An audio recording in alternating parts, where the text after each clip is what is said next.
ప్రభునందు ప్రియులారా, దేవుని పిల్లలారా, మన ప్రభు అయిన యేసుక్రీస్తు నామములో మనకందరికీ శుభములు కలుగును గాక. మరి ఈరోజు మనకు దేవుని చేత ఇవ్వబడిన వాక్యము మత్తయి సువార్త 24వ అధ్యాయము 42వ వచనము. ఏ దినమున మీ ప్రభు వచ్చునో మీకు తెలియదు కనుక మెలకువగా ఉండుడి. అలాగే మరి 44వ వచనంలో కూడా, మీరు అనుకున్న గడియలో మనిషి కుమారుడు వచ్చును కనుకనే మీరును సిద్ధముగా ఉండుడి. మన ప్రభు మనకి ఈ దినమున తన రాకడ గురించి మనకు ఒక వాక్యాన్ని అందించబోతున్నారు. దేవుని యొక్క కృపను బట్టి మనం అందరికీ అర్థం చేసుకునే జ్ఞానాన్ని తన ఆత్మ సహాయం చేత అనుగ్రహించునుగాక. ప్రభు అంత్యకాలంలో మనమందరము ఇప్పుడు అంత్యకాలంలో ఉన్నామని మనం అనేకమైనటువంటి సంగతుల ద్వారా మనకు తెలియపరచబడుతుంది కదండి. మరి అంత్యకాలం మందు జరగబో చరిత్ర మరి ప్రభు దానియేలు గారి కాలంలో మరి వారికి బయలుపరిచినట్లు మనం చూడగలము. దానియేలు గ్రంథము 8వ అధ్యాయం చూసినట్లయితే దాంట్లో మనకు తెలియబడుతుంది ఏంటంటే, మరి ఆయనకు ఒక దర్శనం వచ్చిందని, ఆ దర్శనంలో మరి ప్రభు ఊలయి అనే నదీ తీరమున ఆయన ఉన్నట్లుగా ఆయనకు దర్శనం కలిగిందని, అక్కడ ఒక పొట్టేలు మరి ఆ నది ప్రక్కన నిలిచి ఉందని, దానికి 2 కొమ్ములు ఉన్నాయని, ఆ కొమ్ములు చాలా ఎత్తైన ఒకటైతే మరి ఒక దానికంటే చాలా ఇంకా పెద్దగా ఉందంట. ఆ యొక్క పొట్టేలు కొమ్ముతో పశ్చిమంగాను ఉత్తరముగాను దక్షిణంగాను పొడుస్తుందంట. అంటే అది తూర్పు నుండి వస్తుందని దానికి మనం అర్థం చేసుకోగలము. తూర్పు నుండి రాబట్టి మిగిలిన 3 యొక్క మరి దిక్కులను కూడా అది పొడుస్తుంది అన్నట్లుగా మనకు కనబడుతుంది అనమాట. దానిని ఎదిరించటకు కానీ దాని నుండి తప్పించుకుంటకు కానీ ఏ జంతువుకి కానీ మరి దేనికి కూడా శక్తి లేకుండా ఉన్నట్లుగా మనకు కనపడుతుంది అనమాట. అంటే అంత బలంగా అది మరి మరి తన కొమ్ములతో మరి అన్నిటినీ పొడిచి వేస్తూ మరి తన కాళ్ళ కింద మరి వాటిని మరి నలిపేస్తున్నట్లుగా మనం చూడగలం అనమాట.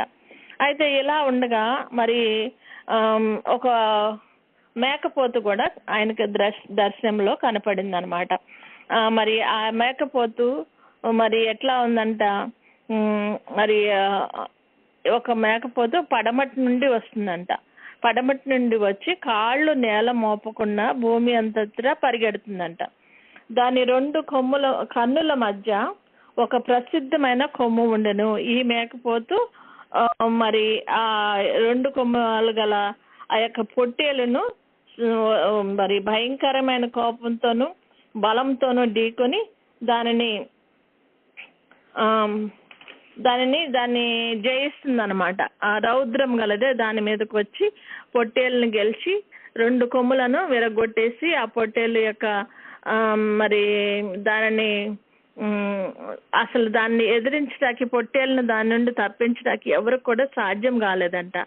ఆ మేకపోతు దాని నేలను పడవేసి తొక్కుచూ ఉందంట.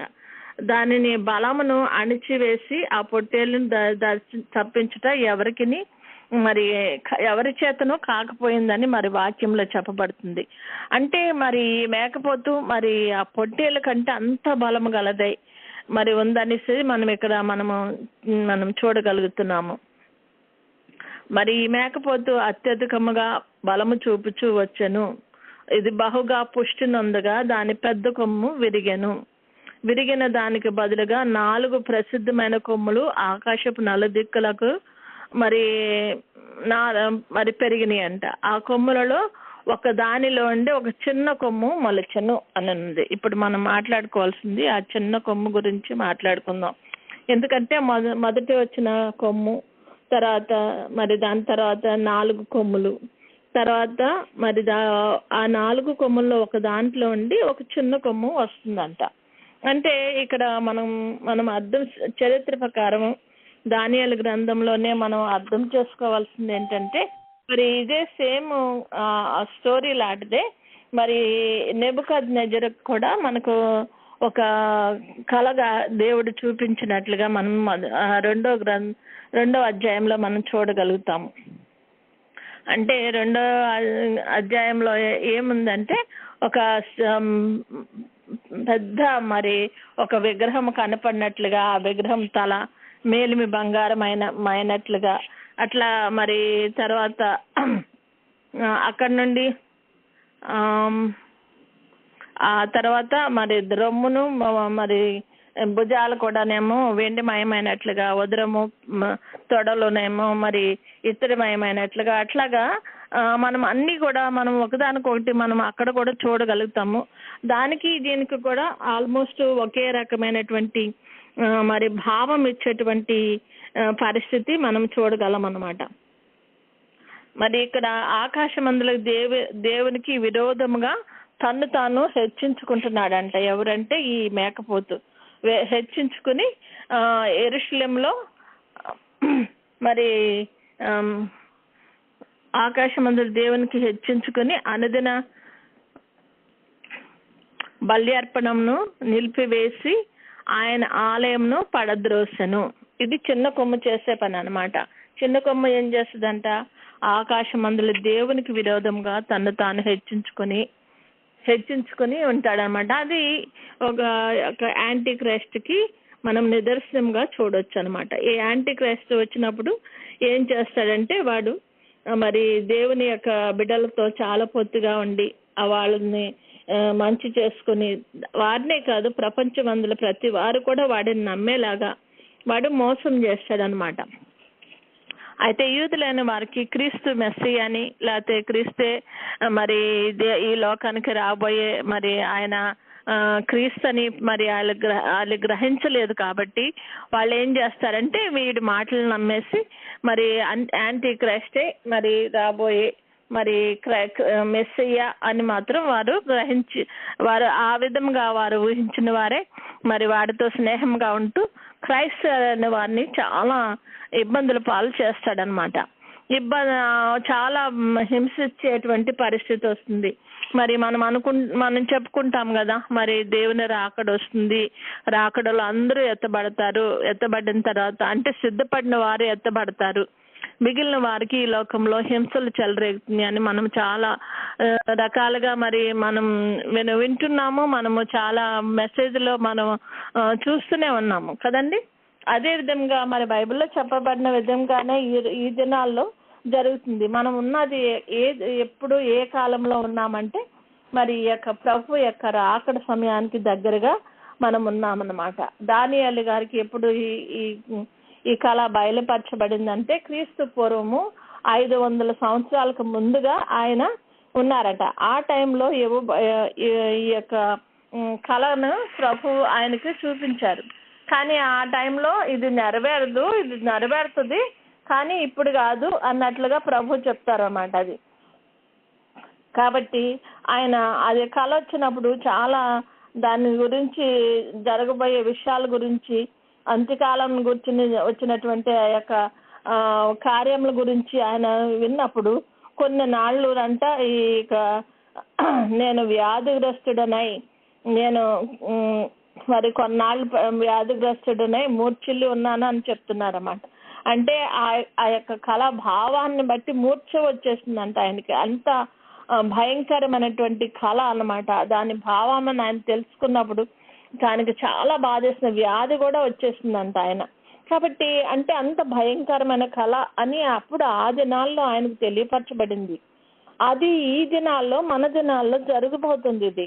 కాబట్టి ఈ యొక్క 4 కొమ్ములు అనే దాంట్లో ఏమవుతుందంటే ఒకటి ఏంటంటే గ్రీక్ రాజు ఒకటి, ఆ గ్రీక్ రాజు తర్వాత 4 మరి రాజులు వస్తారు. ఒక రోమా ప్రభుత్వం వస్తుంది. తర్వాత ఏశావు వంశము అంటే మన దేశాన్ని కూడా ఏలారు కదా, మహమ్మదీయులు ఏలారు అని మనం చూస్తాం కదా. అంటే వాళ్ళ ప్రభుత్వము వచ్చింది. తర్వాత హిట్లర్ గారు వచ్చారు. తర్వాత ఇప్పుడు ప్రజలను బాధపరుచున్నటువంటి ప్రభుత్వం. అంటే మొత్తం 4 కొమ్ములు అనమాట. ఈ 4 కొమ్ములు ఆల్రెడీ ముగిసిపోయినాయి అని మనం చూడగలము చరిత్రను బట్టి. గ్రీక్ రాజు అలెగ్జాండర్ గారు వచ్చేసారి వెళ్ళిపోయారు. తర్వాత రోమీలు మరి ప్రపంచమంతటిని మరి చాలా భయంకరంగా ఏలారని కూడా మనం చూస్తున్నాం కదా. తర్వాత మహమ్మదీయులు ప్రపంచం అంతటిని ఏలారు. తర్వాత హిట్లర్ గారు అయితే మరి దేవుని బిడ్డలను ఎంతగానో హింసించారు, హాలికాస్ట్ అని కూడా చూస్తూ ఉంటాం కదా. మరి ఆ విధంగా ఆయన ఏలారు. ఆ తర్వాత ఇప్పుడు ఈ దినాల్లో ఎట్లా ఉందంటే మనకి అంత దినాల్లో అపాయకరమైన కాలాలు వస్తాయి అని ప్రభు చెప్తున్నారు కదా. ఆ కాలము ఇప్పుడు మనం ఉన్నాం అన్నమాట. అక్రమము విస్తరించడం చేత అనేకుల ప్రేమ చల్లారుతుందంట ఈ దినాల్లో.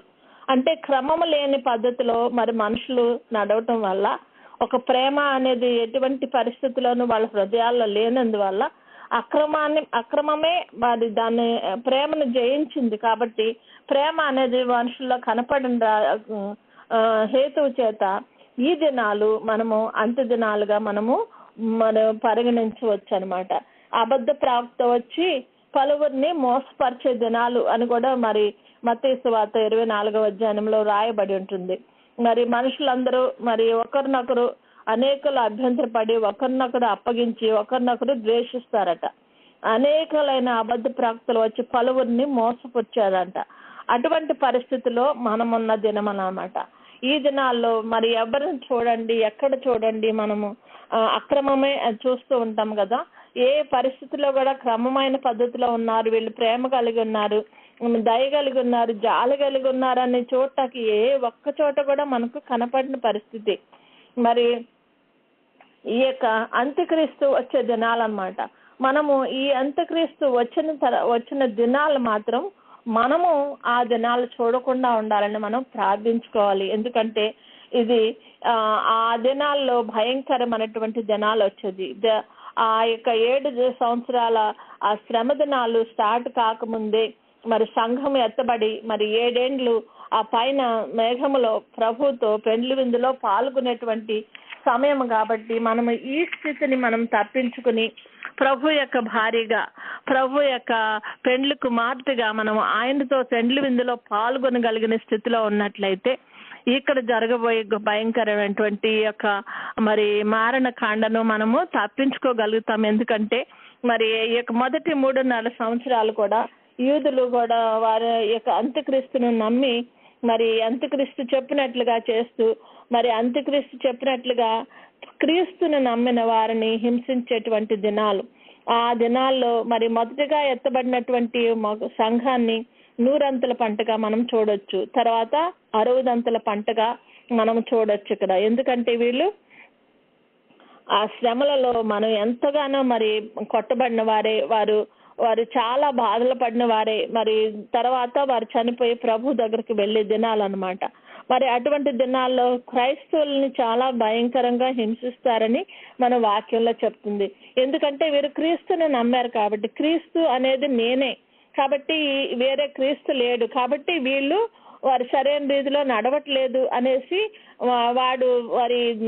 వారి యొక్క యూదులైన వారిని మరి తన తట్టు తిప్పుకుంటాడు. యూదులైన వారే కాదు, ప్రపంచంలో ఉన్న ప్రతి జనాంగం కూడా అతనే క్రీస్తు అని నమ్మేటువంటి దినాల విధంగా అతను బిహేవ్ చేస్తాడు. కాబట్టి వాళ్ళు ఏం చేస్తారంటే అందరూ కూడా ఆయనకే నమ్ముతారు. ఆయన్ని నమ్మి ఆయనకు విరోధంగా ఉన్నటువంటి క్రైస్తవులైన వారిని విసర్జిస్తారు.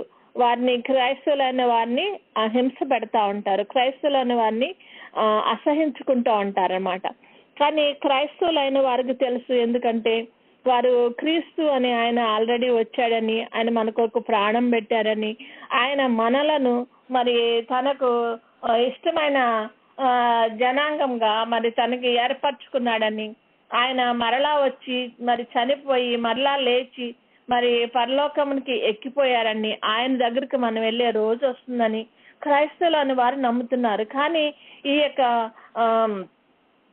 మిగిలిన జనాంగం వారి ప్రభు యొక్క మరి స్థితిని గ్రహించని వారు ఎవరు కూడా మరి వారిని నమ్మేటువంటి పరిస్థితి లేదు. కాబట్టి ఈ క్రైస్తవులకే మరి ఈ యొక్క హింస అన్నమాట. ఈ యొక్క 7 సంవత్సరాల ఆరంభమందు మరి ఎగిరిపోయిన వారు మాత్రము మరి చక్కగా ప్రభు సన్నిధిలో ఉండి ఆయన సన్నిధిలో మరి ఆయనతో పాటు ఆ విందులో పాల్గొంటూ మరి సంతోషంగా ఉంటారు. కానీ ఇక్కడ విడవబడిన వారు హింసల పాలవుతారు. హింసలు అంటే గొర్రెపిల్ల యొక్క ఉగ్రత పాత్ర అని మనం వింటాం కదా.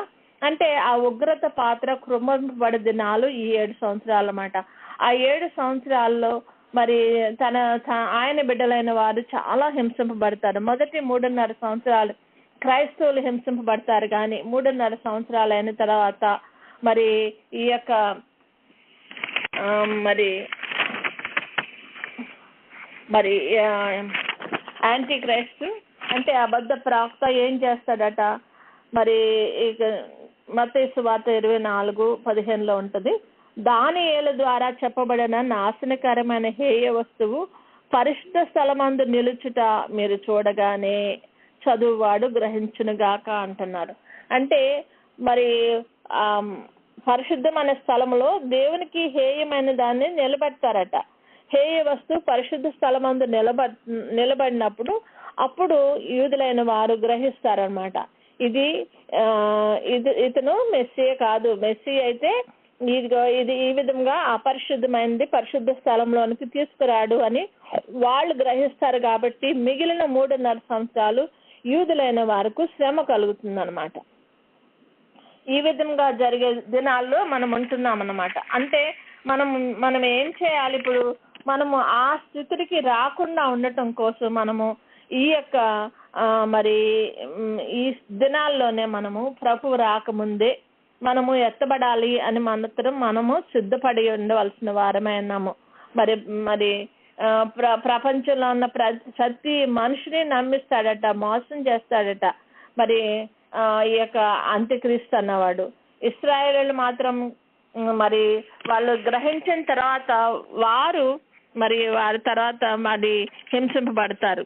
కానీ ప్రభు చెప్తున్నారు ఇశ్రాయేలులో కూడా మరి ఏర్పాటు చొప్పున మరి ఒక్కొక్క గోత్రం నుండి 12,000 మందిని ప్రభు నా కొరకు వాళ్ళు నిలబడి ఉన్నారు అని చెప్తున్నాడు అన్నమాట ప్రభు.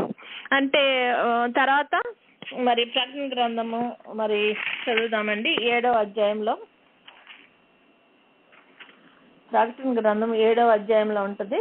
మరి ఇదిగో 9వ వచనము, ఇదిగో ప్రతి జనంలో నుండి, ప్రతి వంశంలో నుండి, ప్రజల్లో నుండి, ఆయా భాషలు మాట్లాడే వాళ్ళలో నుండి ఎవడనూ లెక్కింపజాలని గొప్ప సమూహము కనపడెను.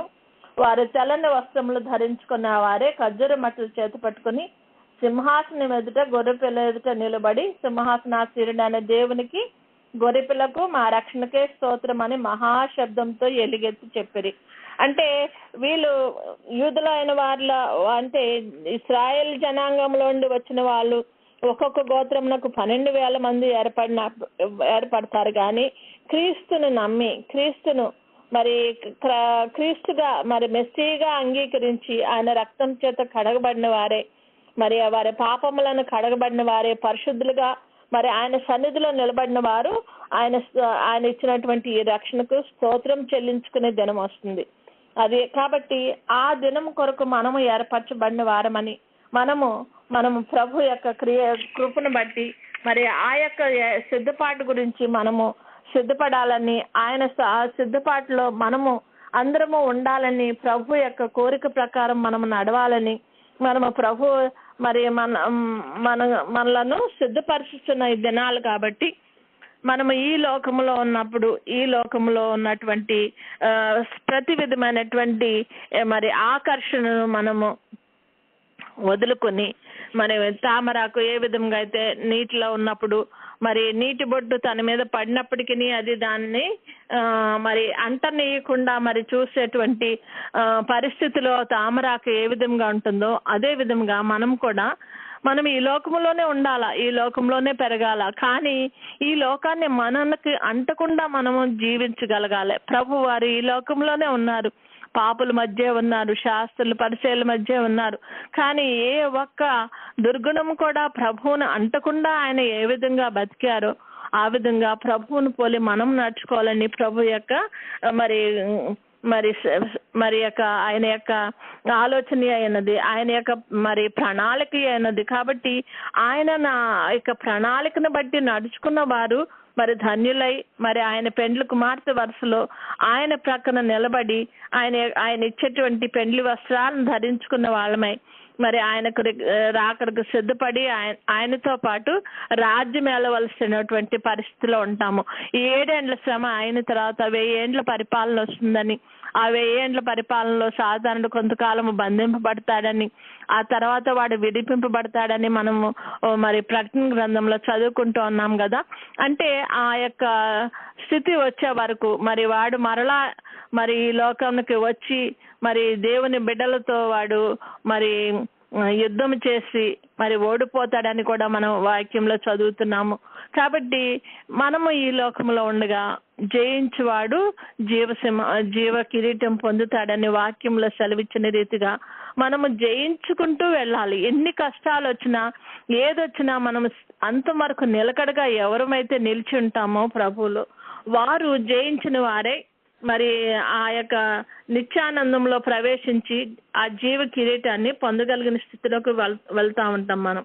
కాబట్టి ఆ మహిమ జీవితాన్ని మరి మనం అలవర్చుకోవాలి. అది మనలోనికి మన ప్రభు యొక్క కృపను బట్టి ప్రభు యొక్క ఆ యొక్క మహిమను తలంచుకుంటూ మనము ప్రభు యొక్క మార్గాలను అనుసరించి ఆయన మార్గాల్లో మనము నడుస్తూ ఆయన యొక్క కృపను బట్టి మరి ఆ యొక్క నిత్య జీవానికి వారసుల మగటికి మనం సిద్ధపడి ఉండాలని ప్రభు కోరుకుంటున్నారు. మరి ఆయన మరి ఏ అపవిత్రమైనది ఏది కూడా మనకు అంటకుండా మనం చూసుకోవాల్సిన వారమై ఉన్నాము. ప్రభు కూడా అదే విధంగా ఏ విధమైన అపవిత్రతను తనకు అంటకుండా మరి ప్రభు ఈ లోకంలో ఉండగా బతికి ఉన్నారు కదా. మరి ఆ విధంగా ప్రభువుకు అనుకూలంగా మన జీవితాన్ని చేస్తూ ఆయన రాకడలో ఎత్తబడే స్థితిలోకి మనము తయారు కావాలంటే మనము మొదటిగా గ్రహించవలసింది మనమున్న కాలము మనకి ఇంకా సమయం లేదు.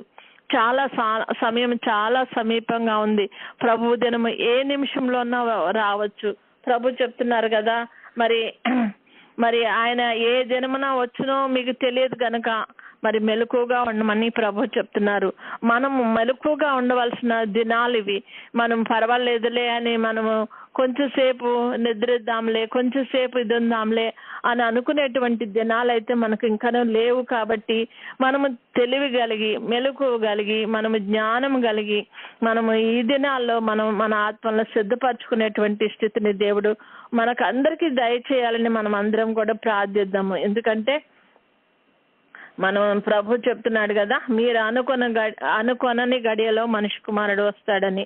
కాబట్టి ఆ గడియ కొరకు మనం మొదటిగానే సిద్ధపడి ఉంటే మనము మరి రాకడలో ఎత్తబడతాము. ఈ లోకంలో రాబోయేటువంటి ఆ 7 ఏండ్ల శ్రమను తప్పించుకోగలుగుతాము. ఆ తర్వాత ప్రభువుతో పాటు మరి ఆయనతో పాటు ఆయన సింహాసనం మీద కూర్చుండి ఆయనతో పాటు 1000 ఏండ్ల పరిపాలనలో మనము రాజ్యం వెళ్తాము. అటువంటి స్థితిని మనం కోరుకున్న ప్రతి బిడ్డ కూడా మరి ఈ యొక్క 7 ఏండ్ల శ్రమను తప్పించుకోవాలనుకున్న ప్రతి బిడ్డ కూడా మరి ప్రభు యొక్క రాకడకు సిద్ధపడాలని ప్రభు యొక్క కోరిక ఉంది. కాబట్టి ఆ విధంగా మరి చివరి దినాల్లో ఉన్న మనము చాలా జాగ్రత్తగా ఉండి ఎత్తబడే భాగ్యాన్ని మనము కోల్పోకుండా ఉండాలని మనం కోరుకుందాము. ఎందుకంటే గొర్రెపిల్ల ఉగ్రత పాత్రలోకి వెళుతున్నామా, లేకపోతే గొర్రెపిల్ల యొక్క విందులోకి వెళ్తున్నామా, మనం ఒకసారి మరి దేనికి సిద్ధపడి ఉన్నామో మనం ఒకసారి మనల్ని మనం పరిశీలించుకుందాము. మరి దేవుని యొక్క కృపను బట్టి, ప్రేమను బట్టి మన యొక్క గొర్రెపిల్ల యొక్క విందులో, పెండ్లి విందులో మనం పాల్గొనే స్థితిలోకి దేవుడు మన బిడ్డలను, మన కుటుంబాలను తయారు చేసి ఆ స్థితికి నడిపించాలని కోరుకుందాము.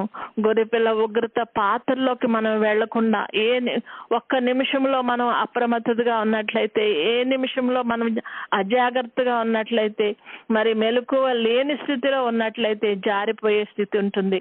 కాబట్టి అట్టి జారిపోయే స్థితిలోకి మనం వెళ్లకుండా మనం కూడబట్టుకుని మనలను మనం బలపరుచుకుని మనము ధైర్యంగా మెలకువగలిగిన స్థితిలో ప్రభు యొక్క రాకడలో ఎత్తబడగలిగిన స్థితిని దేవుడు మనందరికి దయచేయను గాక. గాడ్ బ్లెస్ యు ఆల్ అండి. Praise the lord.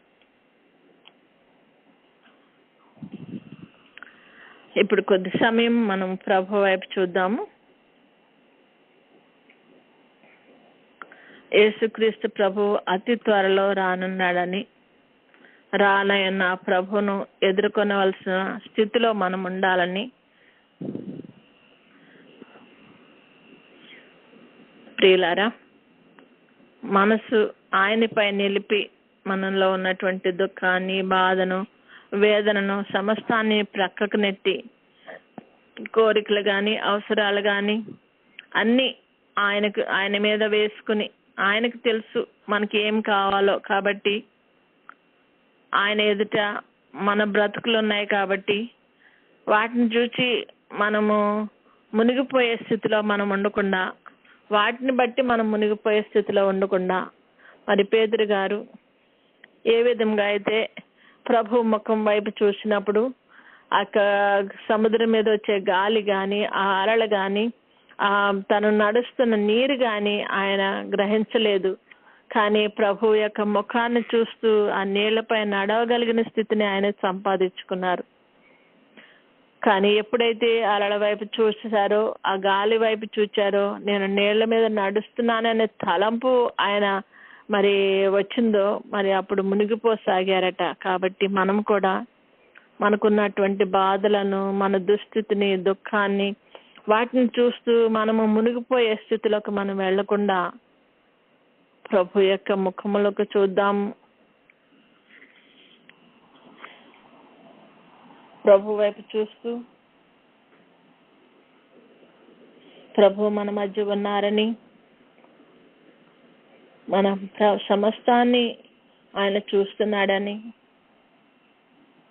మనం అడుగు వాటన్నిటికంటే, ఊహించు వాటన్నిటికంటే అధికంగా ఇయ్యే శక్తి గల దేవాది దేవుడని గ్రహించి ఆయన ముఖాన్ని చూడటకు మనము ప్రయత్నిద్దాము.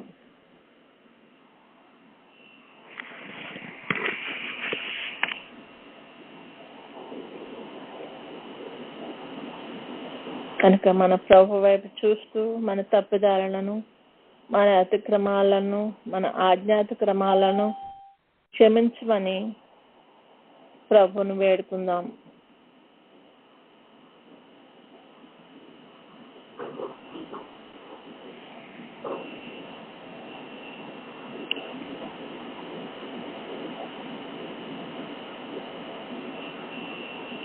నాయన, ఎన్నో విషయాల్లో చాలా మారలు తప్పిపోయాను ప్రభువా.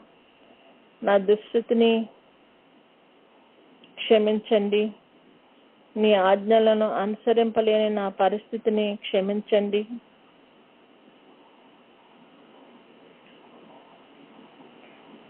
అని ప్రభువును వేడుకుందాం. విశ్వాసంతో మనం వేడుకున్నప్పుడు మనకు పాప క్షమాపణ దేవుడు దయచేస్తాడు. పాప ఫలితాల నుండి మనల్ని విడుదల చేస్తారు ప్రభు.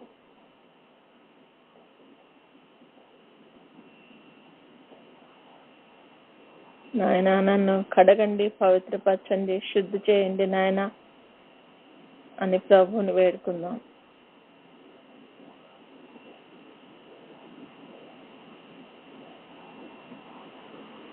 వేడుకున్న మనము,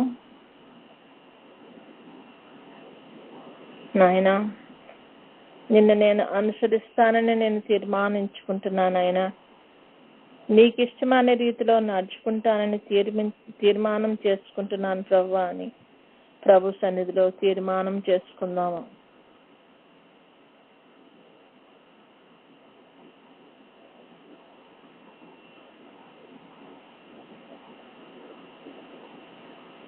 తీర్మానించుకున్న మనము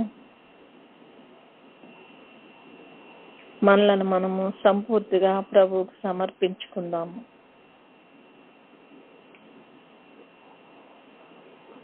మనకంటే మన గురించి ఎక్కువగా ఆలోచించే ప్రభువుకు మనలను సమర్పించుకుందాము. మనకున్న చింతలు, బాధలు, వేదనలు అన్నీ కూడా ప్రభువు మీద వేసి నెమ్మది దయచేయమని,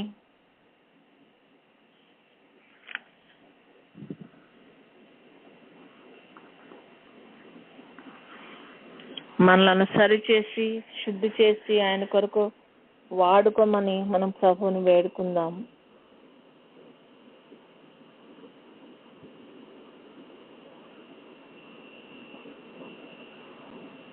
మనము ఆత్మ స్వాధీనంలో ఉన్నట్లయితే ఆత్మ తానే మనల్ని శుద్ధి చేయగలరు. కనుక సమస్తము ప్రభువునకు సమర్పించుకుందాం. మన సొంత క్రియల ద్వారా, మన స్వనీతి ద్వారా మనం ఏది కూడా సాధించలేము అని గ్రహించి, నాయన నీ స్వాధీనంలో నన్ను ఉంచుకో, నాయన నీ చిత్తానుసారంగా నన్ను మలుచుకో ప్రభు అని ప్రభువుని వేడుకుందాం.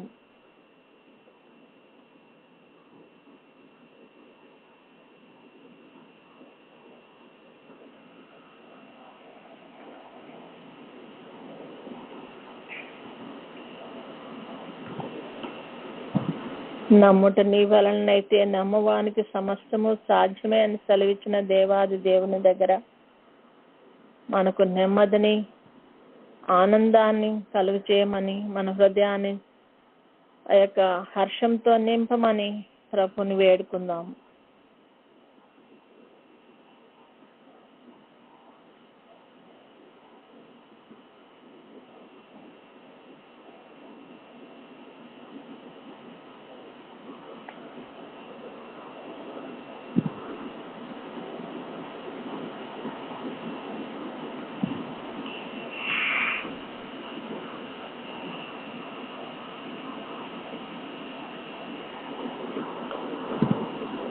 మనకున్న సమస్తము కూడా ప్రభు వల్లనే ఇవ్వబడింది కనుక మనకున్న పరిస్థితులు, రాబోయే పరిస్థితుల నుండి మనం తప్పించుకోవాలంటే,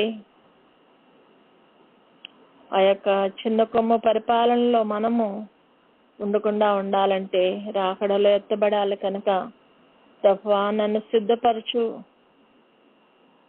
నాయన, నాకు మెలకువ దయచేయి తండ్రి. నాయన ఈ లోకం చేత నేను నాయన మునిగిపోకుండా నా ప్రభా నన్ను తేల చేయండి రాజా. నీ వైపు కన్నులు ఎత్తుకుని చూడగలిగిన స్థితిని నాకు దయచేయండి. నన్ను నేను నా వస్త్రాన్ని కాపాడుకునే స్థితిలో నేను ఉండగలుగుటకు సహాయం దయచేయండి అని ప్రభువుని వేడుకుందాం.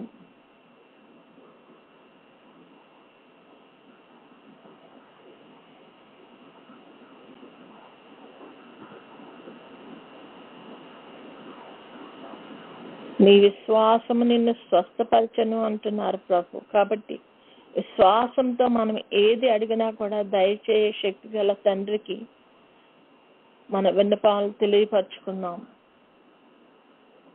ఈ లోక సంబంధమైనవి కూడా ఇంపార్టెంటే, కానీ మన మెయిన్ గోల్, మన ప్రయారిటీ ఎక్కడుందంటే ఈ రాకడకు సిద్ధపడటం అనే దాంట్లో ఉందని మనం గ్రహించి మన ఆ యొక్క రాకడకు సిద్ధపరచమని ప్రభువుని వేడుకుందాం.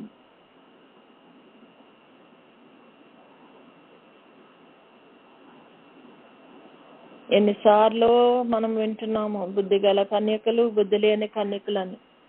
వారు వీరు కన్యకలే, వారు వీరు కూడా ప్రభు కొరకు ఎదురు చూస్తున్న వారే, వారు వీరు కూడా దీపాలు పట్టుకుని వచ్చిన వారే. కానీ ఓపిక లేక, సహనము లేక, మరి దీపాలు ఆరిపోయే స్థితిలో బుద్ధిగా లేని కనికలు ఉన్నట్లయితే ఆ స్థితికి మనము దిగజారకుండానట్లు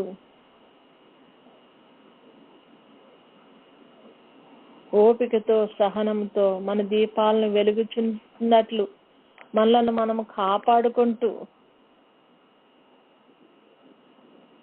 దీపంలో ఆరిపోకుండా ఉండేలాగా మన ఆత్మలను మనము మరి ప్రభు యొక్క కృపచేత వెలిగించుకుంటూ మనం ముందుకు సాగిపోనట్లు దేవుడు దయచేయాలని ప్రభుని వేడుకుందాం.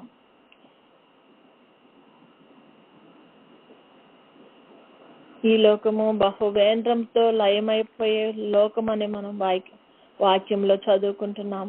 అటువంటి మరి లయమైపోయే దాని గురించి మనము ప్రయాసపడుట కంటే నిత్యము మరి మన కొరకు ఏర్పరచబడిన నిత్య జీవంలోనికి మనం ప్రవేశించినట్లు మనల్ని సిద్ధపరచమని, తన ఆత్మను మనకు అనుగ్రహించమని ప్రభువుని వేడుకుందాం.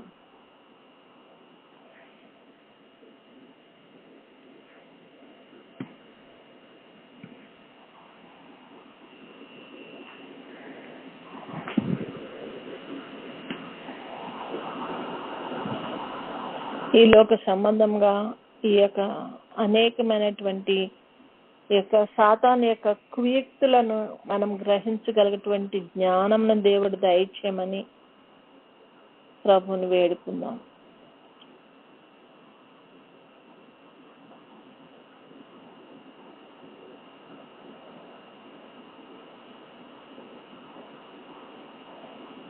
సర్వలోకమును మోసపుచ్చువాడైన అపవాది అని వాడికి పేరున్నది.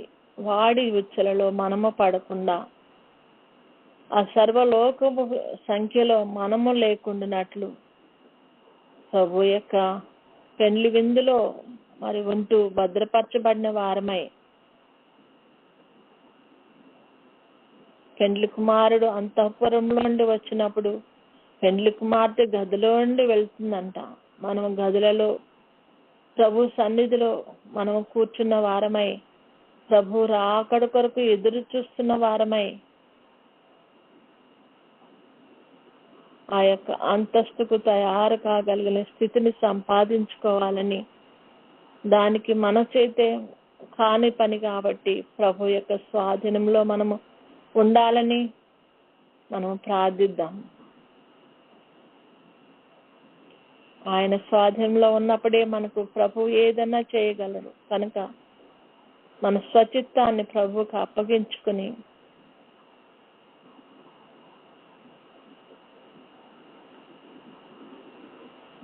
ప్రభు చేత సిద్ధపరచబడదాం.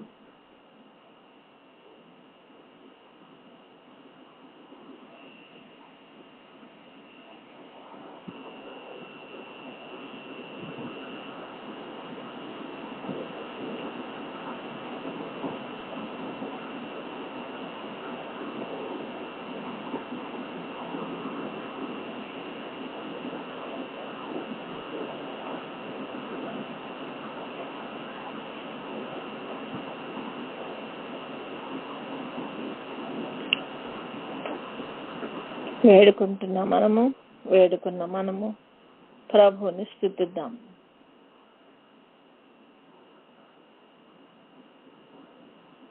నాయన, విశ్వాసంతో నీ నుండి వచ్చే జవాబును మేము అందుకొనుటకు ప్రభా మాకు నేర్పించుచున్నందుకు నీకు వందనాలు ప్రభా. నీకు వందనాలయ్యా అని ప్రభువుకి వందనాలు చెల్లిద్దాం. నమ్ముట నీ వలనైతే అని సెలవిచ్చిన దేవాది దేవ, అట్టి నమ్మకము నాలో పుట్టించినందుకు నాయన అపనమ్మిక మాకు కలగకుండా మాకు సహాయం చేస్తున్న దేవాది దేవ, నీకు వందనాలయ్యా అని దేవునికి వందనాలు చెల్లిద్దాం.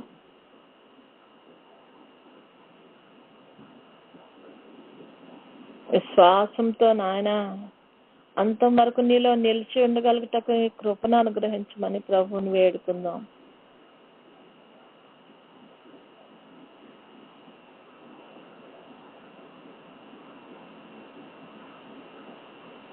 ఆయన మార్గాల్లో ఉన్న మనము దాని నుండి తప్పిపోకుండానట్లు, జారిపోకుండానట్లు మనకు సహాయం చేయటకు ప్రభు తను అందిస్తున్న పరిశుద్ధాత్మ తండ్రిని బట్టి దేవునికి వందనాలు చెల్లించుకుందాం.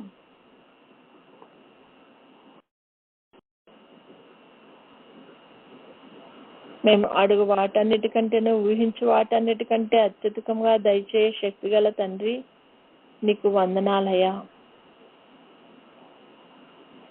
మేము అడిగితే మా జ్ఞానంకు, మాకున్నటువంటి చిన్న జ్ఞానం చేత నాయన మేము ఏమి అడుగుతున్నామో మాకు తెలియదు కనుక నా ప్రభా నాయన, మా గురించి తండ్రి ఎక్కువగా ఆలోచించే తండ్రి, మా యొక్క జీవితం గురించి మేము పుట్టక ముందే ప్రణాళికలు వేసిన దేవాది దేవా, మా మార్గాలన్నింటినీ కూడా ప్రభా నా తండ్రి నాయన నీకు ఇష్టమైన రీతిలో నడిపించుటకు ప్రయాసపడుచున్న తండ్రి, మాకు నిత్య జీవాన్ని అనుగ్రహించాలని ప్రభా నాయన ప్రణాళిక వేసిన దేవాది దేవా, నీకు వందనాలు. నీ ప్రణాళిక ప్రకారం మమ్మలను నడిపించుటకు మా చేయి పట్టుకున్న తండ్రి, నీకు వందనాలు.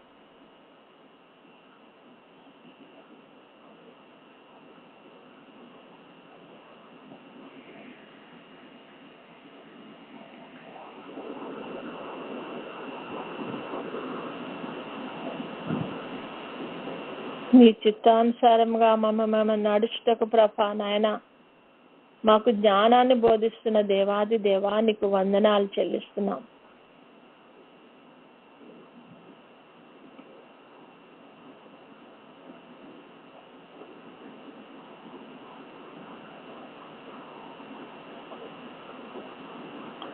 నాయన ఈ శరీరము లోకము సాతానుడు నీ చిత్తాన్ని నెరవేర్చకుండా మమ్మలను బలహీనపరుచున్న వాటి నుండి మమ్మలను విడుదల కలిగించుచు మాకు జ్ఞానాన్ని బోధిస్తూ నా ప్రభా నీ యొక్క కృపలో తండ్రి నాయన మమ్మలను ముందుకు నడిపించుచున్న దేవాది దేవా నీకు స్తుతులు స్తోత్రాలయ్యా అని దేవునికి వందనాలు చెల్లించుకుందాం.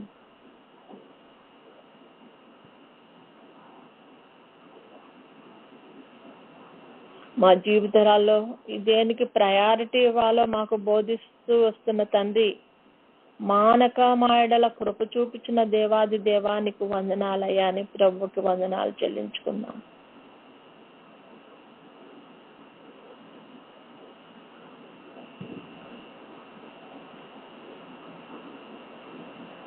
గతించుకోవచ్చినటువంటి ఈ లోకపు నటన వైపు మేము పరిగెత్తకుండానట్లు నాయన మా పాదములను తప్పించుచున్న దేవాది దేవా నీకు వందనాలు స్తుతులు స్తోత్రాలని ప్రభుకు స్తోత్రాలు చెల్లించుకుందాం.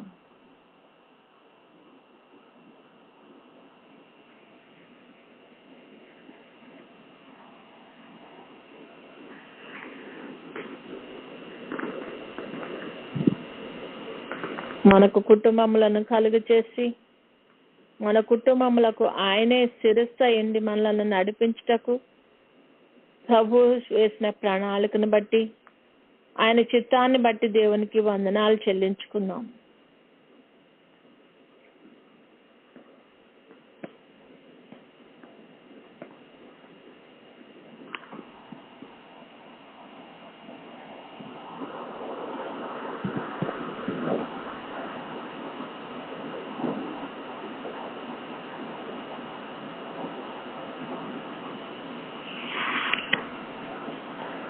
వందనాలు చెల్లించుకున్న మనము కొద్దిసేపు ఆయన సన్నిధిలో ప్రభు మనతో ఏమి మాట్లాడతారో, ఏమి మనకు బోధింపనై ఉన్నారో, ఎటువంటి జవాబు మనకి ఇవ్వనై ఉన్నారో మనం ఆయన సన్నిధిలో కనిపెట్టుకుని ఆయన వైపు తేరు చూద్దాం.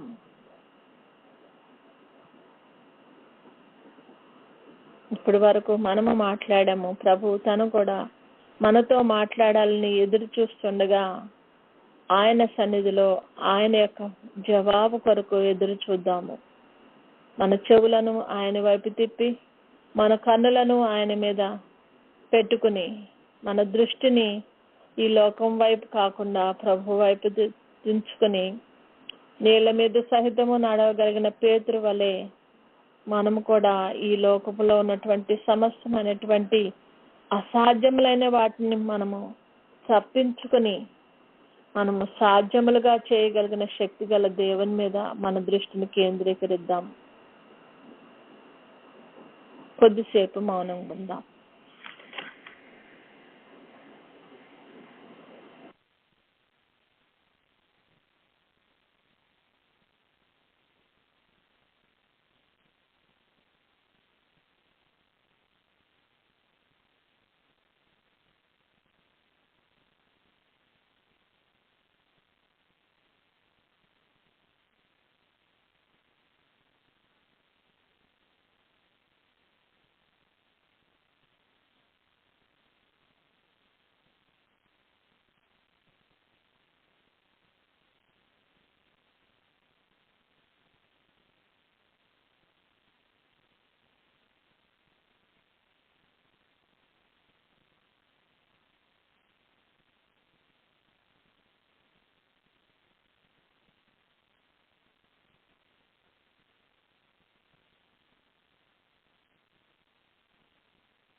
వందనములు నీకు, శుభవందనములు నీకు, ఆనందముతో కూడిన నా హృదయ వందనములు నీకు. మహాపరిశుద్ర మిక్కిలి కనికరం గల మా ప్రియ పరలోకపు తండ్రి, నీ ఘనమైన నామానికి వందనాలయ్యా. నాయనా పరలోకమందున దేవా, నీకు స్తుతులు స్తోత్రాలయ్యా. నీవు ఒక రాజ్యాన్ని స్థాపించావని, దానికి నాశనం అనేది ఉండదని ప్రభా. నాయన నీ వాక్యంలో మేము చదువుకున్న రీతిగా ఆ రాజ్యము దాన్ని పొందిన వారికి కనుక మరి ఎవరికి నీ చెందదని సెలవిచ్చిన దేవా, మేము దాన్ని పొందిన వారి వరుసలో వారి ప్రభా మేము ఉండగలుగుటకు ప్రభా. నాయన నీ రాకడలో మేము ఎత్తబడగలుగుటకు, నీ పెండ్లి విందులో మేము పాల్గొనగలుగుటకు నాయన ప్రభా, 1000 ఏండ్ల పరిపాలనలో నీతో పాటు నాయన రాజ్య పరిపాలనలో మేము కూడా పాల్గొనగలుగుటకు ప్రభావం నీ కృపను అనుగ్రహించండి నాయన. అంత్యక్రీస్తు యొక్క పరిపాలనలో ప్రభా మేము కానీ మా బిడ్డలు కానీ నాయన ఉండకుండానట్లు ప్రభా మమ్మలను తప్పించమని నా ప్రభా మాకు మెలకువ దయచేసి నాయన నీ రాకడకు సిద్ధపడగలిగే గొప్ప తరుణాన్ని మాకు దయచేయమని.